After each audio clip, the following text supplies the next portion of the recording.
Hello friends. आज इस class में हम लोग क्वाड्रेटिक इक्वेशन का आगे का टॉपिक को कवर करेंगे। अगला टॉपिक है नेचर ऑफ रूट्स। तो पिछले क्लास में हम लोग रूट्स निकालना सीखे थे क्वाड्रेटिक इक्वेशन का। आज हम नेचर ऑफ रूट्स के बारे में पढ़ेंगे कि क्वाड्रेटिक इक्वेशन का रूट का नेचर कैसा होता है। तो देखो, कोई क्वाड्रेटिक इक्वेशन को स्टैंडर्ड फॉर्म क्या था, x square plus b x plus c equal to 0 था। अब इसमें जो एक दिया हुआ है कि इसमें एक्स का वैल्यू निकलता था, तो पिछले वीडियो में हम लोग फैक्टराइजेशन करके एक्स का वैल्यू निकालते थे, तो जो वैल्यू आता था वही रूट देता था। अब इसका एक सिंपल फॉर्म दिया है कि अगर कोई क्वाड्रेटिक इक्वेशन दिया रहेगा तो रूट का वैल्यू कैसे निकल सकता है, एक minus b plus minus root under b square minus 4ac by 2। जहाँ बी ए ये सब क्या है, ए है जो एक्स स्क्वायर का कोफिशियंट है, बी है जो एक्स का कोफिशियंट है और सी है जो कांस्टेंट टर्म है। तो ये प्लस माइनस कहने का मतलब कि दो रूट होता है तो एक को प्लस करके निकालेंगे, दूसरा को माइनस करके निकालेंगे। तो अब ये फॉर्मूला आया कहाँ से, इसको हम ये इस क्लास में पढ़ना नहीं है। इस जो ये सेशन दिया हुआ है इसमें बस हमको नेचर ऑफ रूट के बारे में जानना है, लेकिन हम इसको समझने के लिए इसको हम जान लेते हैं कि ये कैसे आता है। जैसे देखो, एक एग्जाम्पल दिया हुआ है। एग्जाम्पल क्या है, 25x² minus 30x minus 10 equal to 0। एक एग्जाम्पल दिया हुआ है। तो पिछले वीडियो में इसका हम फैक्टराइजेशन करके रूट निकालते थे, इसका रूट निकालना है, फाइंड रूट। तो इसका रूट हम कैसे निकालते थे, पिछले वीडियो में फैक्टराइजेशन करके निकालते थे। फैक्टराइजेशन करने के लिए फर्स्ट लास्ट को मल्टीप्लाई करते थे। 25 × 10 कितना आएगा, 250 आएगा। अब देखो, 250 आना चाहिए, लेकिन ये बीच वाले टर्म को स्प्लिट करते थे, मतलब splitting the middle term. Middle term को हम दो पार्ट में लिखते थे इस तरह से कि जोड़ने घटाने पे बीच वाला टर्म दे और मल्टीप्लाई करने पे जो फर्स्ट और लास्ट को मल्टीप्लाई करके वैल्यू आ रहा वो आए। तो 30 को कैसे, मतलब 250 को कैसे करेंगे, तो ये 250 को कितना लिख सकते हैं, 5 × 5। 25 को लिख सकते हैं 5 × 5 × 5 × 2। अब इसको कैसे, 25 10 तो 35 हो जाएगा जोड़ने पे, अगर 5 ये 50, 50 × 5 = 55 हो जाएगा। अगर अगर 10 और 25 तो ले ही चुके हैं, मतलब किसी तरह से भी लेंगे तो ये वैल्यू इस तरह से ये ब्रेक होगा ही नहीं। जो 30 है इस तरह से कभी ब्रेक ही नहीं होगा कि जोड़ने घटाने पे 30 आए और गुना करने पे 250 आए। तो इस तरह का अगर क्वेश्चन आ जाएगा तो उसका रूट हम कैसे निकालेंगे क्वाड्रेटिक इक्वेशन का। तो देखो, इसको हम लोग एक स्क्वायर करके निकालते हैं। इसको स्क्वायर करके मतलब कि स्क्वायर कंप्लीटिंग स्क्वायर करके एक मेथड होता है, method of completing the square. ये इस सेशन में पढ़ना नहीं है, पहले पढ़ना था, बस हम इसको समझने के लिए यहाँ पे देख रहे हैं, मेथड ऑफ कंप्लीटिंग स्क्वायर। तो देखो, अब ये कितना है, इसको स्क्वायर के टर्म में लिखेंगे, 25x² minus 30x minus 10 equal to 0। एक इक्वेशन है। ये 25x को हम लिख सकते हैं 5x का होल स्क्वायर। अब इसको 30x को अब ये वाला इसको हम a प्लस बी या a माइनस बी का होल स्क्वायर, मतलब इस तरह से a प्लस बी का होल स्क्वायर आ जाए या a माइनस बी का होल स्क्वायर आ जाए। तो 5x का होल स्क्वायर। अब यहाँ पे 30 को हम क्या लिखेंगे, 2ab करके लिखेंगे। तो 2a का टर्म तो कितना रहेगा, 5x रहेगा ही, क्योंकि a को हम मान लिए 5x का स्क्वायर। तो 2 × 5x हो गया और इंटू 3, तो ये 30 आ जाएगा। तो ये -2a² माइनस 2ab, अब b के जगह पे कितना आ रहा है, 3, तो +3 का स्क्वायर लिख सकते हैं। अब जब हम +3 का स्क्वायर तो अपने मन से ऐड किए हैं, तो अपने मन से कुछ ऐड करेंगे, कर नहीं सकते हैं। कोई भी अपने मन से वैल्यू ऐड कर देंगे तो इस इक्वेशन का पूरा वैल्यू ही चेंज हो जाएगा। तो अगर अपने मन से ऐड किए हैं तो इस इक्वेशन में फॉर्म वही रखना है। तो अगर 3 का स्क्वायर ऐड किए हैं तो अगर 3 का स्क्वायर माइनस कर देंगे तो ये कट जाएगा और बचा कितना, -10 इक्वल टू 0। अब इसको देखो, अब इसको इस फॉर्म में मतलब अलग फॉर्म में लिखे, वैल्यू इसका वही आ रहा। अगर इसको कट करेंगे तो अभी भी ये कितना आ जाएगा, सोल्व करेंगे तो 25x² minus 30x minus 10 equal to 0। बस हम इसको इस तरह से तोड़े हैं कि ये a प्लस बी या a माइनस बी के होल स्क्वायर के रूप में आया है। देखो यहाँ पे जो फर्स्ट वाला टर्म था वो तो 5x का स्क्वायर a स्क्वायर आ गया, माइनस अब x वाला टर्म है तो 2ab के रूप में होना चाहिए। तो 2a के जगह पे तो 5x ही है, तो 5x मान लिए। अब 30 लाना है, 30x है तो 2 × 5 कितना हो गया, 10x हो गया। अब 3 से मल्टीप्लाई करेंगे तो 30 आ जाएगा। मीन्स कि b के जगह पे ये 2ab ये बी हो गया, बी के जगह पे 3, तो अगर +3 का स्क्वायर रहता तो ए माइनस बी का होल स्क्वायर के रूप में टूट जाता। मतलब +3 का स्क्वायर अपने मन से किए हैं, तो अगर अपने मन से कुछ भी ऐड कर रहे हैं तो अपने मन से उसको घटा करके वैल्यू को इक्वल करेंगे। तो 3 का स्क्वायर ऐड किया तो 3 का स्क्वायर माइनस कर दिए, जिससे इसका वैल्यू पे कोई चेंज नहीं पड़ा, बस अलग फॉर्म में लिखा गया। और बचा कितना था, -10, तो -10 = 0। अब इसको हम क्या लिख सकते हैं, a माइनस बी का होल स्क्वायर, मतलब 5x माइनस 3 का whole square, A square minus 2ab plus B square, तो क्या आ जाएगा 5x माइनस 3 का स्क्वायर। बचा कितना, -9 माइनस 10 = 0। अभी कितना बचा, 5x माइनस 3 का होल स्क्वायर, ये -19 = 0। अब हम क्या लिख सकते हैं इसको, 5x माइनस 3 का होल स्क्वायर = 19। अब 5x माइनस 3, हमको x का वैल्यू निकालना है, तो x का वैल्यू निकालने के लिए 5x minus 3 equal to square इधर जाएगा तो √ओवर में 19 आ जाएगा। जब √ओवर और x का वैल्यू निकालना है तो 3 को बस x को 3 को इधर भेज देंगे तो कितना आ जाएगा, 3 इधर जाके प्लस में आ जाएगा, प्लस √19। अब यहाँ पे x क्या आ जाएगा, 3 प्लस √19/5। तो यहाँ पे देखो, स्क्वायर कहने का मतलब ये क्या है कि स्क्वायर में जो वैल्यू आता है, स्क्वायर ये प्लस भी हो सकता है और ये माइनस भी हो सकता है। दोनों का वैल्यू, जैसे रूट के अंदर से यहाँ पे 19 बाहर नहीं आ रहा है, रूट के अंदर जो भी वैल्यू होता है वो प्लस में भी, ये स्क्वायर रूट हटा रहे हैं तो प्लस में भी आएगा और माइनस में भी वैल्यू आएगा। तो इसको हम लिख सकते हैं +-19। तो एक वैल्यू कितना आ जाएगा, एक्स का एक वैल्यू आ जाएगा 3 प्लस √19/5 और दूसरा वैल्यू 3 माइनस √19/5। यही दोनों इस इक्वेशन का रूट होगा। तो हम अगर फैक्टराइजेशन मेथड से होगा तो उसको तो सोल्व कर ही सकते हैं, लेकिन जो फैक्टराइजेशन मेथड से नहीं होगा उसको हम लोग completing square, method of completing square का यूज करके सोल्व करते हैं। अब ये तो जनरल फॉर्म हो गया, ये क्वेश्चन था। अब इसका हम स्टैंडर्ड फॉर्म, मतलब कि स्टैंडर्ड फॉर्म कहने का मतलब क्या है कि एक फॉर्मूला जैसा लिख दिए और उसको सारा क्वेश्चन पे अप्लाई करेंगे। तो फॉर्मूला स्टैंडर्ड फॉर्म क्या होता है, क्वाड्रेटिक इक्वेशन का x² plus bx plus c। जैसे अब यहाँ देखो 25x² है, तब तो इसको 5x का स्क्वायर लिख दिए। अगर रहता 30x² तो कभी इसको स्क्वायर के रूप में, पूरा पूरी स्क्वायर के रूप में नहीं लिखते। तो उसको स्टैंडर्ड फॉर्म में लिखने के लिए हम क्या करेंगे, a को हम सब में x² a से डिवाइड कर देंगे। x² कितना था, x² plus bx plus c = 0। अब हम क्या करेंगे, दोनों साइड हम a से डिवाइड कर देंगे। तो दोनों साइड इक्वल के इक्वल साइड अगर डिवाइड करेंगे तो वैल्यू सेम सेम ही रहेगा। अब इसको अलग अलग लिख देंगे, x² by a plus bx by a plus c by a = 0 आ जाएगा। अब ये क्या आ जाएगा, x² plus b by A X plus C by A = 0। अब इसको भी, इसका तो हमको पता नहीं है, स्क्वायर करेंगे इसको, फैक्टराइजेशन मेथड से आएगा नहीं, इसको हम लोग वैल्यू निकालेंगे। वैल्यू कैसे निकालेंगे, वही कंप्लीटिंग स्क्वायर मेथड का यूज करके। तो यहाँ पे देखो, एक्स स्क्वायर ए को क्यों हम हटा दिए, क्योंकि हमको जनरल फॉर्म लाना था। कहीं पे 25 रहता, कहीं पे 25 नहीं रहता तो हम उसको स्क्वायर कैसे करते, लेकिन अगर x² केवल x² रहेगा तो उसको हम लोग x का होल स्क्वायर लिख सकते हैं। तो देखो, अब x का होल स्क्वायर लिख सकते हैं, x² को, प्लस इसको हम क्या बोले थे कि 2ab x a plus b के होल स्क्वायर के रूप में लाना है, तो x² a² हो गया प्लस 2ab, a के जगह पे कितना है x, अब 2x। अब इसको और कितना लिख सकते हैं, इसमें बचा कितना है, b बाई a बचा है, ये कितना है b बाई a x। तो 2 से तो हम अपने मन से मल्टीप्लाई किए, मतलब 2 से डिवाइड भी करना पड़ेगा। तो अब ये देखो, तो ये वैल्यू कितना आ गया, बीच वाला b बाई a x ही है, बस अलग फॉर्म में लिखा हुआ है कि नहीं। और प्लस, अब देखो इसमें कितना अपने मन से कितना किया, 2a के जगह पे ये है, b के जगह पे कितना है 2a, b के जगह पे है b बाई 2a का होल स्क्वायर, लिखेंगे कि नहीं।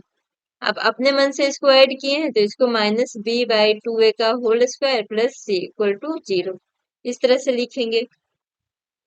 देखो हम क्या किए हैं, बस जैसे क्वेश्चन में किए थे उसी तरह से स्टैंडर्ड फॉर्म में लिखने के लिए x² हो गया, प्लस क्या आना चाहिए 2ab, तभी a प्लस b के होल स्क्वायर के रूप में टूटेगा। तो 2a के जगह पे x हो गया, b के जगह पे कितना है, अब इसी इसी को ना हम b बाई ए एक्स को हम लिखेंगे 2ab के फॉर्म में। तो 2a के जगह पे ये हो गया, अब बचा कितना b बाई ए, और 2 हम अपने मन से मल्टीप्लाई किए थे, तो 2 नीचे हम कर देंगे, तो देखो तो 2 से 2 कैंसिल हो जाएगा, फाइनली क्या बचेगा b बाई ax। लेकिन हमको कैंसिल ना करके इस फॉर्म में लिखना है, तो 2a, अब b के जगह पे इतना पूरा बच गया, b के जगह पे कितना बच गया, b बाई 2a का होल स्क्वायर। तो ये तो हम अपने मन से ऐड किए, ये तो था नहीं क्वेश्चन में, तो अगर इसको अपने मन से ऐड किए हैं तो इसको अपने मन से घटा करके वैल्यू इक्वल कर देंगे, मतलब कि यही इक्वेशन रहना चाहिए, plus c by a equal to 0।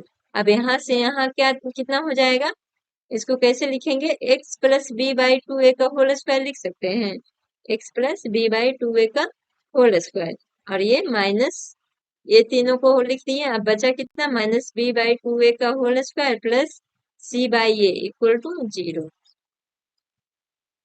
अब यहाँ से देखो इसको क्या लिख सकते हैं, x plus b by 2a का होल स्क्वायर इक्वल टू, ये उधर जाएगा तो प्लस में हो जाएगा, b बाई 2a का whole square minus c by a। अब इसको सोल्व करेंगे,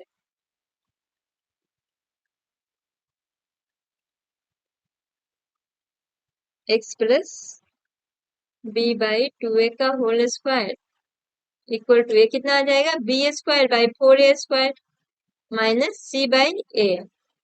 इसको सोल्व करेंगे तो x plus b by 2a का होल स्क्वायर इक्वल टू, अब 4a स्क्वायर कॉमन एलसीएम ले लेंगे तो यहाँ कितना बचेगा, पी स्क्वायर, यहाँ a था तो नीचे से 4a और c कितना बचेगा। अब इसको स्क्वायर को हटाएंगे, तो स्क्वायर को हटाएंगे तो क्या होगा, x plus b by 2a equal to root over b square minus 4ac by 4a square. अब 4a स्क्वायर नीचे वाला तो स्क्वायर से बाहर आ जाएगा, मतलब कि इसको हम क्या लिख सकते हैं, x plus b by 2a equal to, इसको हम क्या लिखेंगे, यहाँ पे ये प्लस माइनस के रूप में आएगा, स्क्वायर से स्क्वायर को हम रूट में ओवर में, जैसे देखो एक्स स्क्वायर इक्वल टू 4 है, तो मतलब कि 2 का स्क्वायर भी 4 होगा और माइनस 2 का स्क्वायर भी 4 होगा, इसलिए x इक्वल टू हम क्या लिख रहे हैं, रूट को हटा रहे हैं तो इधर प्लस माइनस दोनों में वैल्यू आ जाएगा। तो अब ये कितना बचा, प्लस माइनस, ऊपर वाला तो रूट में ही रह जाएगा क्योंकि वो रूट से बाहर नहीं निकल रहा है, नीचे वाला कितना हो जाएगा, नीचे वाला देखो तो 2a का होल स्क्वायर होगा, तो 2a का होल स्क्वायर रूट में रहेगा तो 2a बाहर आ गया। अब इसको क्या लिख सकते हैं, x इक्वल टू, अब ये माइनस बी बाई 2a इधर चला जाएगा, minus b by 2a plus minus root under b square minus 4ac by root 4। अब इसको हम क्या कर सकते हैं, कॉमन ले इसको हम, 2a दोनों में एलसीएम है तो 2a एलसीएम हो गया, x इक्वल टू कितना बचा है, minus b plus minus root over b square minus 4ac। देखो तो ये हो गया एक जनरलाइज्ड फॉर्म, मतलब स्टैंडर्ड फॉर्म, कोई भी इक्वेशन इस तरह का दिया रहेगा, x square plus b x plus c equal to 0, तो उसका रूट हम इस फॉर्मूला का यूज करके निकाल सकते हैं। ये फॉर्मूला कैसे आ गया हम बता दिए हैं, अब हम इस क्लास में बस पढ़ना है कि ये फॉर्मूला आता है और उसके आधार पर क्वेश्चन बनाना है। तो वही चीज यहाँ पे दिया हुआ है कि the equation x square plus b x plus c equal to 0 are given by x equal to, अब एक्स का वैल्यू कैसे हम लिख सकते हैं, minus b plus minus root over b square minus 4ac by 2a, जैसे हम पहले बताए हैं। अब इसमें 3 कंडीशन आता है कि अगर देखो रूट के अंदर बी स्क्वायर माइनस 4ac है, तो अगर बी स्क्वायर माइनस 4ac ये दोनों को अगर greater than, value greater than 0 आया, अगर वैल्यू यहाँ पे ग्रेटर देन 0 का कहने का मतलब 1 2 3 4 कुछ भी आएगा, तो ये एक रियल वैल्यू होगा। तो जब ये रियल वैल्यू होगा तो हमको क्या मिलेगा, रियल रूट मिलेगा, रियल वैल्यू होगा तो रियल रूट मिलेगा। तो रियल रूट, एक हम बोले थे कि दो रूट, कोई भी क्वाड्रेटिक इक्वेशन का दो रूट आएगा, एक तो इसमें कैसे लिखेंगे, एक को प्लस करके लिखेंगे और दूसरे को माइनस करके लिखेंगे। अब देखो सेकेंड सेकेंड केस में क्या कह रहा है कि b square minus 4ac equal to 0 हो गया, तो रूट वाला वैल्यू क्या हो गया, x बराबर minus b plus minus root वाला वैल्यू तो 0 आ गया बाई 2a, मतलब क्या माइनस बी बाई 2a। तो दोनों जो रूट होगा सिमिलर होगा, माइनस बी बाई 2a, जैसे पिछले क्लास में भी हम पढ़े थे तो कुछ का रूट सिमिलर आ रहा था, मतलब दो रूट आएगा और दोनों इक्वल आएगा, क्योंकि -b+0 और -b-0 करेंगे तो वैल्यू सेम ही रहेगा। देखो, अगर कह रहा है कि b² -4ac equal to 0, then x equal to -b/2 plus minus 0। अगर प्लस 0 करेंगे तो भी -b/2 आएगा, और -0 करेंगे तो भी -b/2 आएगा। मतलब इस कंडीशन में क्या होगा, रूट इक्वल होगा। So the root of equation are both -b/2।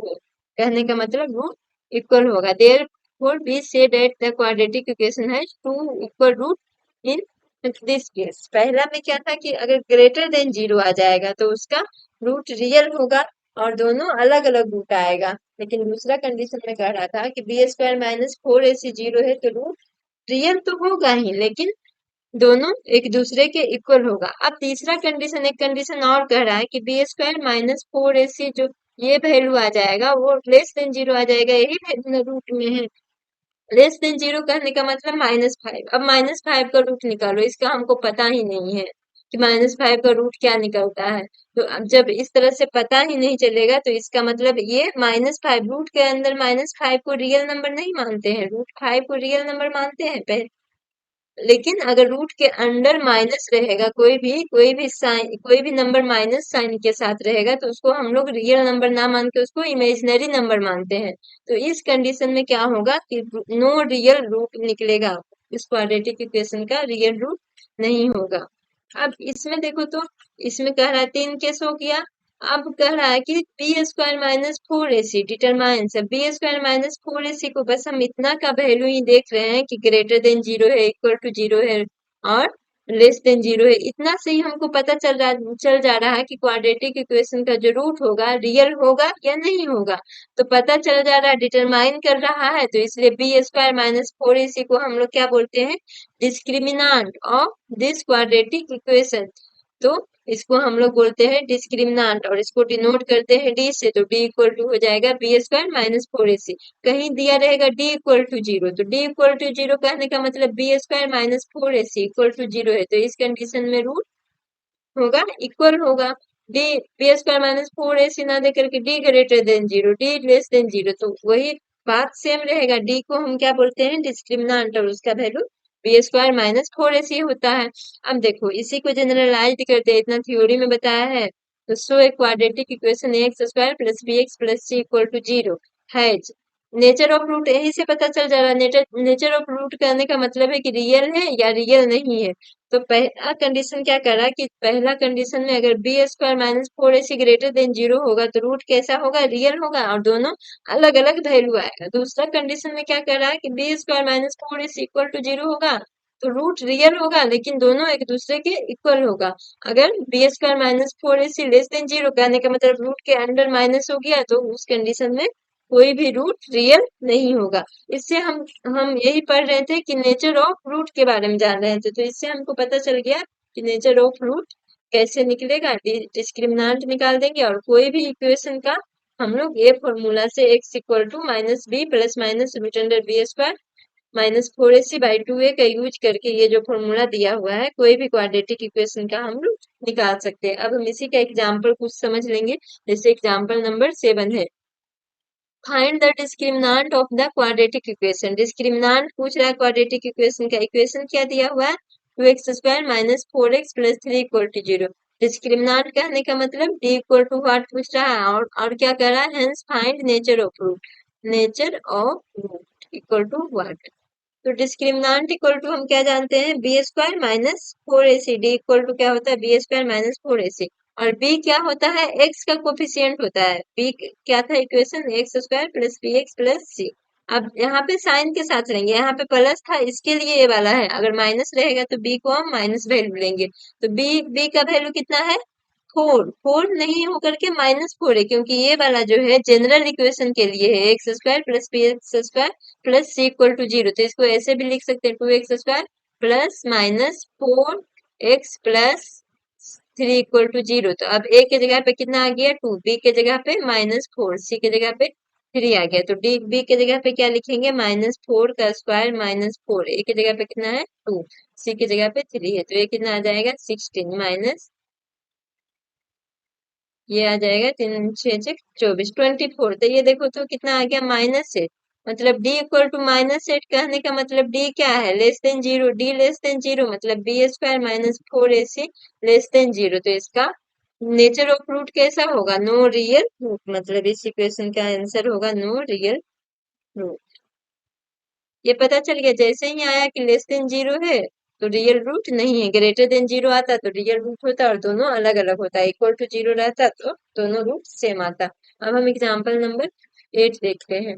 Example number 8 में क्या कह रहा है कि a pole has to be erected at a point on the boundary of a circular park of diameter 30 centimetre. इसमें क्या कह रहा है कि बाउंड्री बनाना है, एक सर्कुलर पार्क है, सर्कुलर पार्क हम बना लेते हैं। इसका क्या कह रहा है, डायमीटर जो है, डायमीटर कहने का मतलब ये दोनों सरकमफ्रेंस को हम मिला लेते हैं, डायमीटर कहने का मतलब ये 13, एक लाइन हो गया, इसका कहीं सेंटर होगा, सेंटर से दोनों साइड सरकमफ्रेंस पे मिला, इसको क्या बोलेंगे, डायमीटर कितना है, 13 है। तो क्या कह रहा है कि डायमीटर 13 सेंटीमीटर है और a pole has to be erected at a point on the boundary of a circular park. इसका बाउंड्री, सर्कुलर पार्क का बाउंड्री इस तरह से है, कह रहा है कि इस पे एक पोल, जो पार्क है, एक पार्क है, अब इस पार्क पे हमको एक पोल इसके कहीं भी बाउंड्री पे इरेक्ट करना है। तो बाउंड्री पे इरेक्ट इस तरह से करना है, such that the differences of its distance, कह रहा है कि इस तरह से पोल इरेक्ट करना है कि जो डिफरेंसेज आए इसका डिस्टेंस का, कौन सा distance, it's distance from two diametrically opposite fixed gate. मतलब कह रहा है कि दो डायमेट्रिकली अपोजिट फिक्स गेट है, ये जो एक यहाँ पे और यहाँ पे ये पार्क बना हुआ है, ये दोनों गेट है, तो गेट का नाम एक ए है एक बी है। डायमेट्रिकली अपोजिट मतलब एक एक डायमीटर के एक इंड पे है तो दूसरा डायमीटर के अदर इंड पे है, तो ये दोनों गेट क्या हो गया, डायमेट्रिकली अपोजिट हो गया। अब इसमें क्या कह रहा है कि इसका पोल को उस जगह पे इरेक्ट करना है जहां पे जो डायमेट्रिकली अपोजिट गेट है उससे उस पोल का डिस्टेंस जो आएगा उसका डिफरेंस 7 मीटर आएगा। तो सपोज करो कि एक पॉइंट यहाँ पे मान लेते हैं पी, पी यहाँ पे पोल इरेक्ट करना है तो इसको हम मिला देंगे, इसका बी से डिस्टेंस ये वाला डिस्टेंस हो जाएगा और इसका ए से डिस्टेंस ये वाला डिस्टेंस हो जाएगा ए पी और बी से डिस्टेंस पी पी आ जाएगा। तो लेट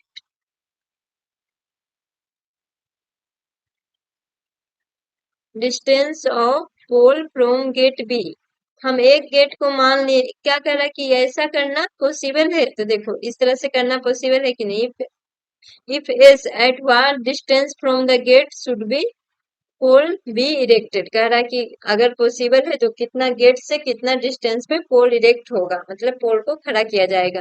तो हम मान लेते हैं कि डिस्टेंस फ्रॉम पोल गेट से जो है बी से हम मान लेते हैं कि ये वाला कितना है, एक्स से, बी से जो पोल का डिस्टेंस हम एक्स मान लिया। और क्वेश्चन में क्या कह रहा है कि जो दोनों का डिस्टेंस होगा, मतलब दोनों गेट का जो पोल से डिस्टेंस होगा वो दोनों का डिफरेंसेस कितना होगा, 7 मीटर होगा। देखो कह रहा है ना, फिक्स्ड गेट कौन सा है, ए और बी है, और ये जो दोनों का डिफरेंस है, जो पोल यहाँ पे मतलब पोल इस तरह से लगाना है कि ये दोनों का जो गेट से डिफरेंस आए वो 7 मीटर आए। तो इसका कहने का मतलब है कि फ्रॉम क्वेश्चन से क्या कह रहा है कि AP minus PB equal to 7, कह रहा है कि नहीं कि दोनों को डिफरेंस को 7 मीटर आना चाहिए, मतलब AP minus PB equal to 7 आना चाहिए। तो एपी इक्वल टू क्या आ जाएगा, एक्स पी, यहाँ पे 20 से डिस्टेंस कितना माने हैं, एक्स माने हैं, तो ये बीपी हो जाएगा।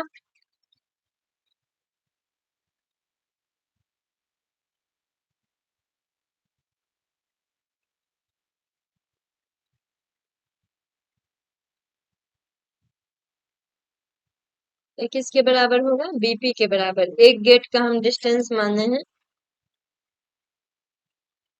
एक्स, एक गेट से पोल का डिस्टेंस कितना है एक्स से, तो दूसरे गेट से कितना रहेगा, दूसरे गेट से डिस्टेंस नहीं कर रहा, कह रहा कि दोनों गेट से जो पोल का डिफरेंस है वो 7 है, तो दोनों गेट से पोल का डिस्टेंस कितना है, एक से एपी है, दूसरे से पी भी है, ये दोनों को डिफरेंस निकालेंगे तो 7 आएगा। तो बीपी को एक्स माने हैं तो एपी इक्वल टू कितना आ जाएगा, एक्स प्लस 7 आएगा। अब देखो ये ट्रायंगल कैसा बनेगा, ये लग रहा है कि एक ट्रायंगल बन रहा है। तो ये ट्रायंगल पी पॉइंट कहाँ है, सरकमफ्रेंस पे। देखो तो बाउंड्री पे, बाउंड्री कहने का मतलब सर्कल का बाउंड्री सरकमफ्रेंस हो गया। तो पोल कहाँ पे इरेक्ट करना है, बाउंड्री पे। तो इन ट्रायंगल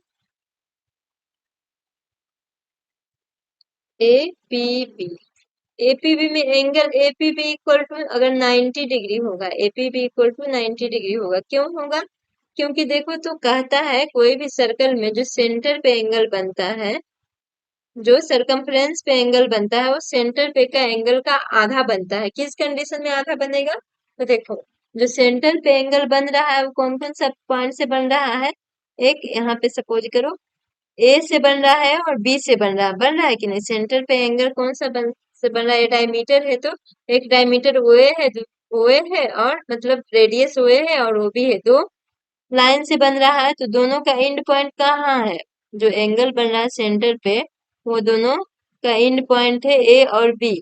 अब इसी एंड पॉइंट से अगर सरकमफ्रेंस पे एंगल जो बनेगा, देखो तो पी पे जो एंगल बन रहा है उसका भी एंड पॉइंट कहाँ कहाँ है, ए और बी पे। तो अगर इस कंडीशन में मतलब दोनों जो सेंटर पे एंगल बन रहा है और जो सरकमफ्रेंस पे एंगल बन रहा है दोनों का एंड पॉइंट सेम है, मतलब दोनों का देखो तो दोनों का एंड पॉइंट सेम ही है कि नहीं। तो इस कंडीशन में क्या होता है कि सेंटर पे जो एंगल बनता है, एंगल ऑन सरकमफ्रेंस फ्रेंस जो हो जाता है हाफ एंगल ऑन सेंटर। ये हर केस में पॉसिबल नहीं है, कब पॉसिबल है, जब जो सेंटर पे एंगल बन रहा है और जो सरकमफ्रेंस पे एंगल बन रहा है दोनों का एंड पॉइंट सेम होना चाहिए। तो देखो तो सेंटर पे एंगल बन रहा है, एक लाइन ए है एक लाइन ए है, तो ये दोनों का एंड पॉइंट ए बी है। सरकमफ्रेंस पे जो एंगल बन रहा है उन दोनों का भी एंड पॉइंट ए बी है, तो एंड पॉइंट सेम है तो एंगल हाफ हो जाएगा। तो यहाँ पे कितना बन रहा है, ए ओ बी बराबर कितना आ जाएगा, 180 आएगा कि नहीं। क्यों 180 डिग्री, क्योंकि लीनियर पेयर है, लीनियर एंगल है। एक लाइन पे टोटल 180 डिग्री का कोण बनता है, तो यहाँ पे 180 डिग्री का, तो ये एंगल हो जाएगा 90 डिग्री का। जैसे ही ये 90 डिग्री का हुआ एक राइट एंगल ट्रायंगल हुआ। तो इसीलिए angle A P B equal to 90 degree, इसलिए A P B is A P B is right angle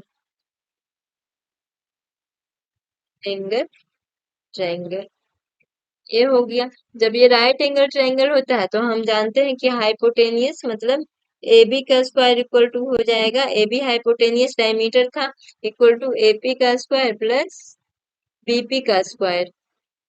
तो ए बी कितना है 13 का स्क्वायर इक्वल टू एपी कितना है, एपी आया है एक्स प्लस 7 का स्क्वायर प्लस एक्स का स्क्वायर। अब 169 इक्वल टू कितना आ जाएगा, x square plus 49 plus 14x plus x square. अब इसी को हम लोग सोल्व कर देंगे, ये इक्वल के दोनों साइड को एक्सचेंज कर लेंगे, मतलब x square plus 14x plus 49 plus x square equal to 169। X square two x square हो जाएगा प्लस 14x प्लस 49, और इधर से इसको लेफ्ट साइड में लेके चल जाएंगे एलएचएस में, तो साइन चेंज हो जाएगा, इधर पॉजिटिव था तो इधर गया तो निगेटिव। अब ये कितना बचेगा 2x square plus 2x square plus 14x plus इसमें घटाएंगे तो 120 इक्वल टू 0 आएगा। अब 2 कॉमन ले लेंगे, x square plus 7x plus 60 equal to 0। अब क्या आ गया equation, x square plus 7x plus 60 equal to 0। अब कह रहा है क्वेश्चन में क्या पूछ रहा था कि क्या इस तरह से पोल इरेक्ट करना पॉसिबल है। तो देखो तो अगर इसका x का वैल्यू रियल आ जाएगा तभी पॉसिबल होगा। तो रियल करने के लिए अगर हाँ है तो दोनों डिस्टेंस से पोल का गेट भी मतलब दोनों गेट से पोल का डिस्टेंस भी निकालना है। तो रियल जब आएगा तभी ना, अगर रियल रूट नहीं आएगा, एक्स का वैल्यू रियल नहीं आएगा मतलब पोल इरेक्ट करना पॉसिबल नहीं है। तो रियल करने के लिए हम डी निकालेंगे, तो डी इक्वल टू कितना होता है बी स्क्वायर माइनस 4ac। अब बी का वैल्यू कितना है 7 का स्क्वायर माइनस 4, ए का वैल्यू 1 और सी का वैल्यू 60। ये कितना आ जाएगा 49 माइनस ये आ जाएगा 240। तो इस तरह से देख रहे हैं क्या आ जाएगा इसका।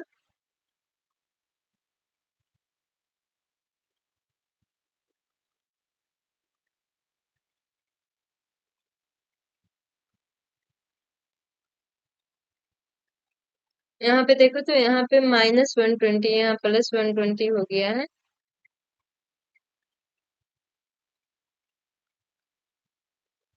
यहाँ पे -120, यहाँ पे भी -60 आ जाएगा। तो इस तरह से आ जाएगा, मतलब सी का वैल्यू कितना आ जाएगा -60।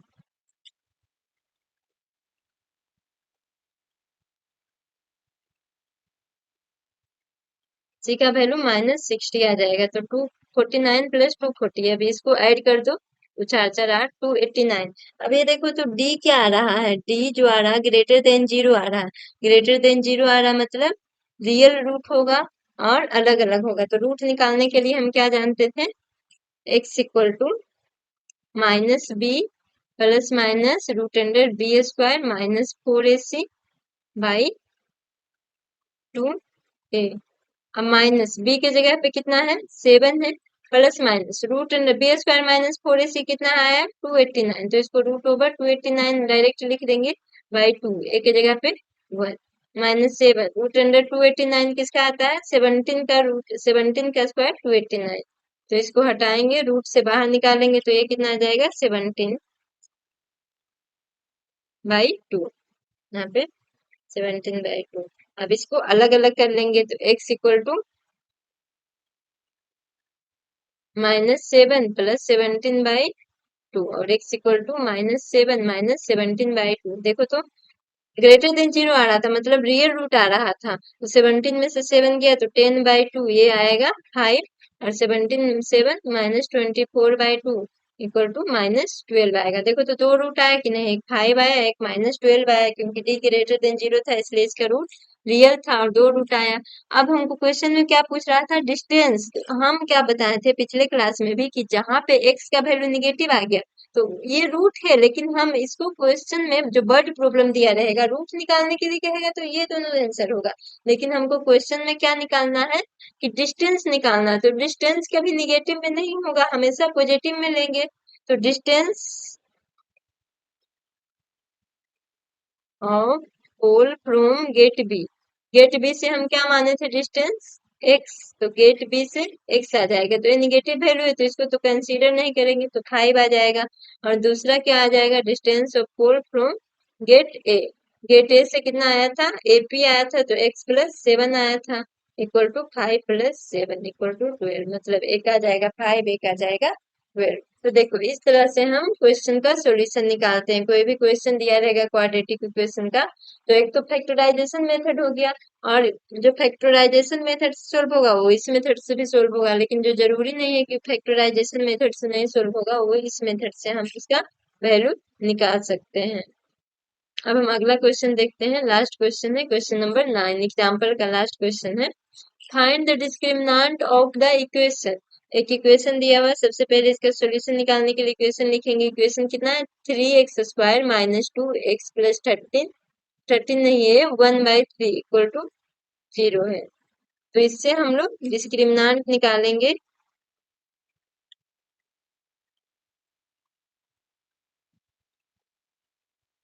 अब डिस्क्रिमिनेंट तो d इक्वल टू कितना होता है,